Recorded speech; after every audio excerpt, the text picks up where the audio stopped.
Kung pagbabasihan ko lang yung batas ng NYC na ginawa ni dating dating Congressman Bongbong Marcos, talagang labag po dun sa batas na ginawa niya.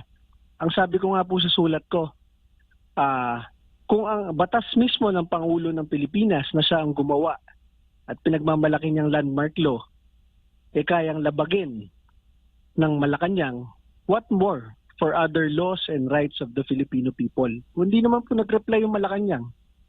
Parang siguro sabi nila, okay na yan, natanggal na si Cardema, na napalitan na natin.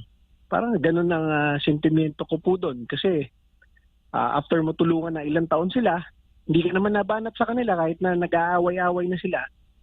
Talagang nasulsulan yung ating Pangulo na, si Cardema, ano yan? Sa kabila siguro yan.